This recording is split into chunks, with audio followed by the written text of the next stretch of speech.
ஈரோட்டில் 85 வயதிற்கு மேல் உள்ள முதியவர்கள் மற்றும் நேரில் சென்று வாக்கு அளிக்க முடியாத மாற்றுத்திறனாளிகள் ஆகியோருக்கான தபால் வாக்குகள் பெறும் பணி துவங்கியது. ஈரோடு பாராளுமன்றத்திற்கு உட்பட்ட 3 தொகுதிகளில் 85 வயதுக்கு மேல் 21,805 பேருக்கும் 9,024 மாற்றுத்திறனாளிகளுக்கும் தபால் வாக்கிற்காக கடந்த 3 நாட்களாக படிவம் 12D வழங்கும் பணி நடைபெற்றது.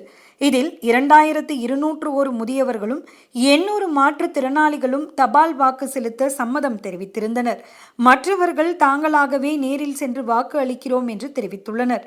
விருப்பம் தெரிவித்த 3,001 பேரின் தபால் வாக்குகளை நேரில் பெறும் பணியை இன்று அந்தந்த தொகுதி மண்டல அலுவலர்கள் காலை 7 மணி முதல் துவங்கி 3 குழுக்களாக பிரிந்து மாலை 6 மணி வரை பெற உள்ளனர்.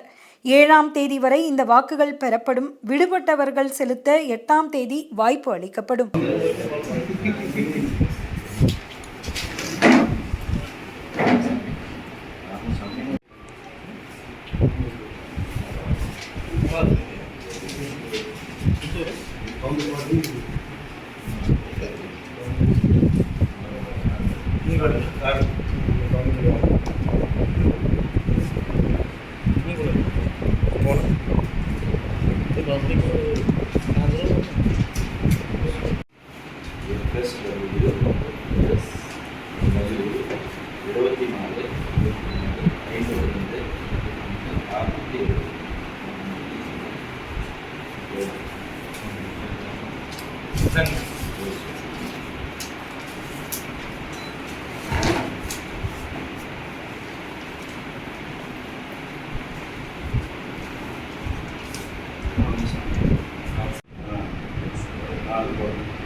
இல்ல வேண்டாம் வேண்டாம் வேண்டாம் நீங்க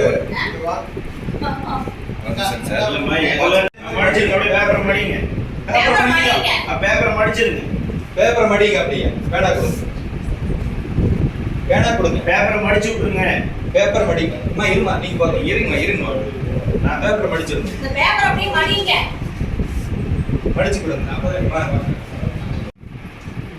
கவர் போடுங்க அந்த கவர்ல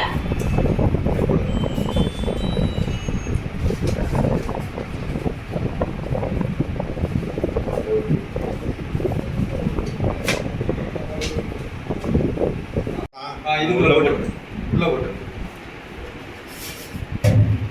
அவ்வளவுதான். நன்றி.